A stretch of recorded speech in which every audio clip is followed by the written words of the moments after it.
Lady Sneerwell at her dressing table with Lappet, Miss Burgess drinking chocolate. Lady Sneerwell. The paragraphs you say were all inserted. Verjuice. They were, madam, and as I copied them myself in a feigned hand there can be no suspicion whence they came. Lady Sneerwell. Did you circulate the report of Lady Brittle's intrigue with Captain Boastall? Verjuice. Madam, by this time Lady Brittle is the talk of half the town, and I doubt not in a week the men will toast her as a demi-rep. Lady Sneerwell. What have you done as to the insinuation as to a certain baronet's lady and a certain cook? Verjuice. That is in as fine a train as your ladyship could wish. I told the story yesterday to my own maid with directions to communicate it directly to my hairdresser. He, I am informed, has a brother who courts a milliner's prentice in Pall Mall, whose mistress has a first cousin whose sister is femme de chambre to Mrs. Clackett, so that in the common course of things it must reach Mrs. Clackett's ears within 24 hours, and then you know the business is as good as done. Lady Sneerwell. Why truly Mrs. Clackett has a very pretty talent, a great deal of industry, yet, yes, been tolerably successful in her way. To my knowledge she has been the cause of breaking off 6 matches, of 3 sons being disinherited and 4 daughters being turned out of doors. Of 3 several elopements, as many close confinements, 9 separate maintenances and 2 divorces. Nay, I have more than once traced her causing a tete-a-tete in the Town and Country magazine, when the parties perhaps had never seen each other's faces before in the course of their lives. Verjuice. She certainly has talents. Lady Sneerwell. But her manner is gross. Verjuice. 'Tis very true. She generally designs well, has a free tongue and a bold invention, but her coloring is too dark and her outline often extravagant. She wants the delicacy of tint and mellowness of sneer, which distinguish your ladyship's scandal. Lady Sneerwell. Ah, you are partial, Verjuice. Verjuice. Not in the least. Everybody allows that Lady Sneerwell can do more with a word or a look than many can with the most labored detail, even when they happen to have a little truth on their side to support it. Lady Sneerwell. Yes, my dear Verjuice. I am no hypocrite to deny the satisfaction I reap from the success of my efforts. Wounded myself, in the early part of my life, by the envenomed tongue of slander, I confess I have since known no pleasure equal to the reducing others to the level of my own injured reputation. Verjuice. Nothing can be more natural, but my dear Lady Sneerwell, there is one affair in which you have lately employed me, wherein, I confess I am at a loss to guess your motives. Lady Sneerwell. I conceive you mean with respect to my neighbor, Sir Peter Teazle, and his family, Lappet, and has my conduct in this matter really appeared to you so mysterious? Exit made. Verjuice. Entirely so. Lady Sneerwell. Verjuice.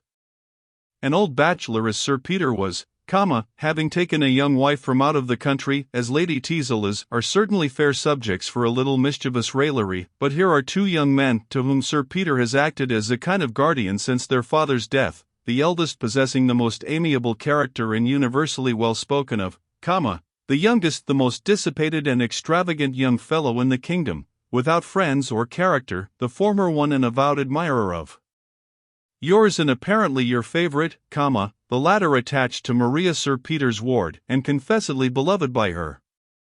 Now, on the face of these circumstances, it is utterly unaccountable to me why you, a young widow with no great jointure, should not close with the passion of a man of such character and expectations as Mr. Surface, and more so why you should be so uncommonly earnest to destroy the mutual attachment subsisting between his brother Charles and Maria. Lady Sneerwell. Then at once, to unravel this mystery, I must inform you that love has no share whatever in the intercourse between Mr. Surface and me. Verjuice. No. Lady Sneerwell. His real attachment is to Maria or her fortune, but finding in his brother a favored rival, he has been obliged to mask his pretensions, and profit by my assistance. Verjuice. Yet still I am more puzzled why you should interest yourself in his success. Lady Sneerwell. Heavens! How dull you are! Cannot you surmise the weakness which I hitherto, through shame, have concealed even from you? Must I confess that Charles, that libertine, that extravagant, that bankrupt in fortune and reputation, that he it is for whom I am thus anxious and malicious, and to gain whom I would sacrifice everything? Verjuice. Now indeed your conduct appears consistent, and I no longer wonder at your enmity to Maria, but how came you in surface so confidential? Lady Sneerwell. For our mutual interest, but I have found out him a long time since, although he has contrived to deceive everybody beside, I know him to be artful, selfish and malicious, while with Sir Peter, and indeed with all his acquaintance, he passes for a youthful miracle of prudence, good sense and benevolence. Verjuice. Yes, I know Sir Peter vows he is not his equal in England, and, above all, he praises him as a man of sentiment. Lady Sneerwell. True, and with the assistance of his sentiments and hypocrisy he has brought Sir Peter entirely in his interests with respect to Maria, and is now, I believe, attempting to flatter Lady Teazle into the same good opinion towards him, while poor Charles has no friend in the house, though I fear he has a powerful one in Maria's heart, against whom we must direct our schemes. Servant. Mr. Surface. Lady Sneerwell. Shoo him up. He generally calls about this time. I don't wonder at people's giving him to me for a lover. Enter Surface. Surface. My dear Lady Sneerwell, how do you do today, your most obedient? Lady Sneerwell. Miss Verjuice has just been arraigning me on our mutual attachment now, but I have informed her of our real views and the purposes for which our geniuses at present cooperate. You know how useful she has been to us, and believe me, the confidence is not ill-placed. Surface. Madam, it is impossible for me to suspect that a lady of Miss Verjuice's sensibility and discernment. Lady Sneerwell. Well, no compliments now, but tell me when you saw your mistress, or what is more material to me, your brother. Surface. I have not seen either since I saw you, but I can inform you that they are at present at variance. Some of your stories have taken good effect on Maria. Lady Sneerwell. Ah! My dear Verjuice, the merit of this belongs to you. But do your brother's distresses increase? Surface. Every hour. I am told he had another execution in his house yesterday. In short, his dissipation and extravagance exceed anything I have ever heard of. Lady Sneerwell. Poor Charles. Surface. True, madam, notwithstanding his vices one can't help feeling for him. Ah, poor Charles. I'm sure I wish it was in my power to be of any essential service to him, for the man who does not share in the distresses of a brother, even though merited by his own misconduct, deserves. Lady Sneerwell. Oh Lud, you are going to be moral, and forget that you are among friends. Surface. Egad, that's true, I'll keep that sentiment till I see Sir Peter. However, it is certainly a charity to rescue Maria from such a libertine who, if he is to be reclaimed, can be so only by a person of your ladyship's superior accomplishments and understanding. Verjuice. 'Twould be a hazardous experiment. Surface. But, madam, let me caution you to place no more confidence in our friend Snake the Libeller. I have lately detected him in frequent conference with old Roland Raleigh, who was formerly my father's steward and has never been a friend of mine. Lady Sneerwell. I'm not disappointed in Snake. I never suspected the fellow to have virtue enough to be faithful even to his own villainy. Enter Maria. Maria, my dear, how do you do? What's the matter? Maria. Oh, here is that disagreeable lover of mine, Sir Benjamin Backbite, has just called at my guardian's with his odious Uncle Crabtree, so I slipped out and ran hither to avoid them. Lady Sneerwell. Is that all? Verjuice. Lady Sneerwell, I'll go and write the letter I mentioned to you. Surface. If my brother Charles had been of the party, madam, perhaps you would not have been so much alarmed. Lady Sneerwell. Nay now, you are severe, for I dare swear the truth of the matter is Maria heard you were here, but my dear, what has Sir Benjamin done that you should avoid him so? Maria. Oh, he has done nothing, but his conversation is a perpetual libel on all his acquaintance. Surface. Aye, and the worst of it is there is no advantage in not knowing them, for he'll abuse a stranger just as soon as his best friend, and Crabtree is as bad. Lady Sneerwell. Nay, but we should make allowance, Sir Benjamin is a wit and a poet. Maria. For my part, I own, madam, wit loses its respect with me, when I see it in company with malice. What do you think, Mr. Surface? Surface. Certainly, madam, to smile at the jest which plants a thorn on another's breast is to become a principal in the mischief. Lady Sneerwell. Pshaw, there's no possibility of being witty without a little ill-nature. The malice of a good thing is the barb that makes it stick. What's your opinion, Mr. Surface? Surface. Certainly, madam, that conversation where the spirit of raillery is suppressed will ever appear tedious and insipid. Maria. Well, I'll not debate how far scandal may be allowable, but in a man I am sure it is always contemptible. We have pride, envy, rivalship, and 1,000 motives to depreciate each other, but the male slanderer must have the cowardice of a woman before he can produce one. Lady Sneerwell. I wish my cousin Verjuice hadn't left us, she should embrace you. Surface. Ah. She's an old maid and is privileged, of course. Enter servant. Madam, Mrs. Candor is below, and if your ladyship's at leisure will leave her carriage. Lady Sneerwell. Beg her to walk in. Now, Maria, however, here is a character to your taste, for though Mrs. Candor is a little talkative, everybody allows her to be the best-natured and best sort of woman. Maria. Yes, with a very gross affectation of good nature and benevolence, she does more mischief than the direct malice of old Crabtree. Surface. I' faith 'tis very true, Lady Sneerwell, whenever I hear the current running again the characters of my friends, I never think them in such danger as when Candor undertakes their defense. Lady Sneerwell. Hush, here she is. Enter Mrs. Candor. Mrs. Candor.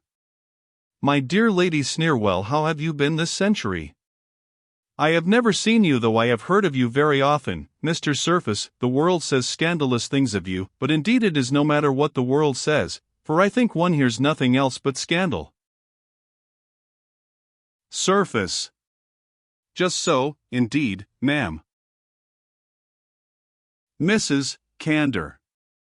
Ah, Maria, child, what, is the whole affair off between you and Charles?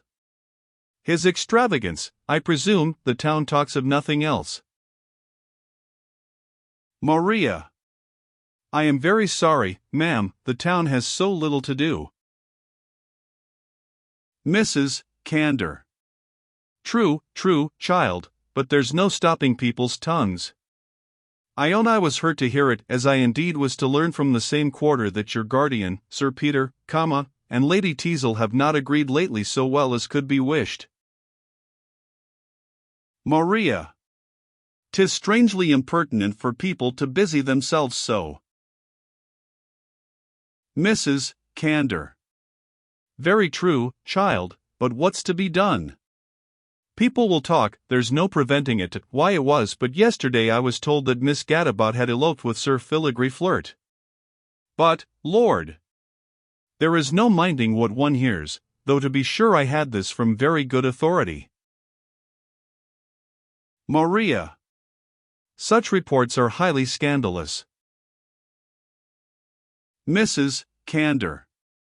So they are, child, shameful. Shameful. But the world is so censorious no character escapes. Lord, now!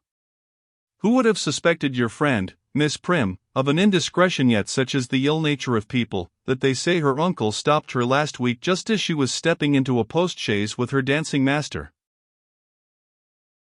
Maria. I'll answer for it there are no grounds for the report. Mrs. Candor. Oh, no foundation in the world I dare swear, winky face, no more probably than for the story circulated last month, of Mrs. Festino's affair with Colonel Casino, though to be sure that matter was never rightly cleared up. Surface. The license of invention some people take is monstrous indeed. Maria. 'Tis so, but in my opinion, those who report such things are equally culpable. Mrs. Candor. To be sure they are, winky face, tale-bearers are as bad as the tale-makers. 'Tis an old observation and a very true one, but what's to be done? As I said before, how will you prevent people from talking? Today, Mrs. Clackett assured me, Mr. and Mrs. Honeymoon were at last become mere man and wife, like the rest of their acquaintance. She likewise hinted that a certain widow in the next street had got rid of her dropsy and recovered her shape in a most surprising manner. At the same time, Miss Tattle, who was by affirmed that Lord Bothwell had discovered his lady at a house of no extraordinary fame, and that Sir Harry Bouquet and Tom Saunter were to measure swords on a similar provocation. But, Lord! Do you think I would report these things? No, no. Tale-bearers, as I said before, are just as bad as the tale-makers. Surface. Ah! Mrs. Candor, if everybody had your forbearance and good nature. Mrs. Candor. I confess, Mr. Surface, I cannot bear to hear people traduced behind their backs, winky face, and when ugly circumstances come out against our acquaintances I own I always love to think the best. By the by, I hope 'tis not true that your brother is absolutely ruined. Surface. I am afraid his circumstances are very bad indeed, ma'am. Mrs. Candor. Ah! I heard so, but you must tell him to keep up his spirits. Everybody almost is in the same way. Lord Spindle, Sir Thomas Splint, Captain Quins, and Mr. Nick Kidd, all up, I hear, within this week. So, if Charles is undone, he'll find half his acquaintance ruined too, and that, you know, is a consolation. Surface. Doubtless, ma'am, a very great one. Enter servant. Servant. Mr. Crabtree and Sir Benjamin Backbite. Lady Sneerwell. So, Maria, you see your lover pursues you, positively you shan't escape. Enter Crabtree and Sir Benjamin Backbite. Crabtree. Lady Sneerwell, I kiss your hand. Mrs. Candor, I don't believe you are acquainted with my nephew Sir Benjamin Backbite. Egad, ma'am, he has a pretty wit and is a pretty poet too, isn't he, Lady Sneerwell? Sir Benjamin. Oh fie, uncle. Crabtree. Nay, egad, it's true, I back him at a rebus or a charade against the best rhymer in the kingdom. Has your ladyship heard the epigram he wrote last week on Lady Frizzle's feather catching fire? Do Benjamin repeat it, or the charade you made last night extempore at Mrs. Drowsy's conversazione? Come now, your first is the name of a fish, your second a great naval commander, and Sir Benjamin. Dear uncle, now, prithee. Crabtree. I'faith, ma'am, 'twould surprise you to hear how ready he is at all these things. Lady Sneerwell. I wonder, Sir Benjamin, you never publish anything. Sir Benjamin. To say truth, ma'am, 'tis very vulgar to print, and as my little productions are mostly satires and lampoons, I find they circulate more by giving copies in confidence to the friends of the parties. However, I have some love elegies, which, when favored with this lady's smile, I mean to give to the public. Pointing to Maria. Crabtree. For heaven, ma'am, they'll immortalize you, you'll be handed down to posterity, like Petrarch's Laura, or Waller's Saccharissa. Sir Benjamin. Yes, madam, I think you will like them, when you shall see in a beautiful quarto page how a neat rivulet of text shall meander through a meadow of margin. 'Fore gad, they will be the most elegant things of their kind. Crabtree. But ladies, have you heard the news? Mrs. Candor. What, sir, do you mean the report of? Crabtree. No, ma'am, that's not it. Miss Nicely is going to be married to her own footman. Mrs. Candor. Impossible. Crabtree. Ask Sir Benjamin. Sir Benjamin. 'Tis very true, ma'am, everything is fixed and the wedding livery bespoke. Crabtree. Yes, and they say there were pressing reasons for it. Mrs. Candor. It cannot be, and I wonder anyone should believe such a story of so prudent a lady as Miss Nicely. Sir Benjamin. Oh lud. Ma'am, that's the very reason 'twas believed at once. She has always been so cautious and so reserved, that everybody was sure there was some reason for it at bottom. Lady Sneerwell. Yes, a tale of scandal is as fatal to the reputation of a prudent lady of her stamp as a fever is generally to those of the strongest constitutions, but there is a sort of puny sickly reputation, that is always ailing yet will outlive the robuster characters of 100 prudes. Sir Benjamin. True, madam, there are valetudinarians in reputation as well as constitution, who being conscious of their weak part, avoid the least breath of air, and supply their want of stamina by care and circumspection. Mrs. Candor. Well, but this may be all mistake, you know, Sir Benjamin. Very trifling circumstances often give rise to the most injurious tales. Crabtree. That they do, I'll be sworn, ma'am. Did you ever hear how Miss Shepherd came to lose her lover and her character last summer at Tunbridge? Sir Benjamin, you remember it. Sir Benjamin. Oh, to be sure, the most whimsical circumstance. Lady Sneerwell. How was it, pray? Crabtree. Why, one evening at Mrs. Ponto's assembly, the conversation happened to turn on the difficulty of breeding Nova Scotia sheep in this country. Says a young lady in company, I have known instances of it, for Miss Letitia Shepherd, a first cousin of mine, had a Nova Scotia sheep that produced her twins. What, cries the old dowager Lady Dundizzy, who you know is as deaf as a post, has Miss Letitia Shepherd had twins? This mistake, as you may imagine, threw the whole company into a fit of laughing. However, 'twas the next morning everywhere reported, and in a few days believed by the whole town, that Miss Letitia Shepherd had actually been brought to bed of a fine boy and girl, and in less than a week there were people who could name the father, and the farmhouse where the babies were put out to nurse. Lady Sneerwell. Strange indeed. Crabtree. Matter of fact, I assure you, oh lud. Mr. Surface, pray, is it true that your uncle Sir Oliver is coming home? Surface. Not that I know of, indeed, sir. Crabtree.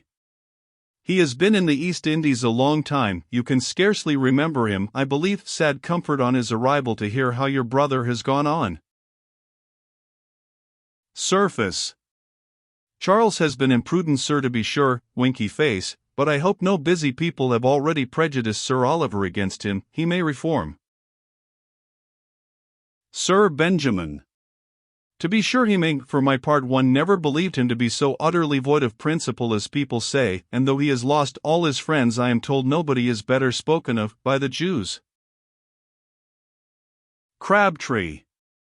That's true, egad, nephew. If the old Jewry was a ward, I believe Charles would be an alderman, no man more popular there. For gad, I hear he pays as many annuities as the Irish tontine, and that whenever he's sick they have prayers for the recovery of his health in the synagogue. Sir Benjamin.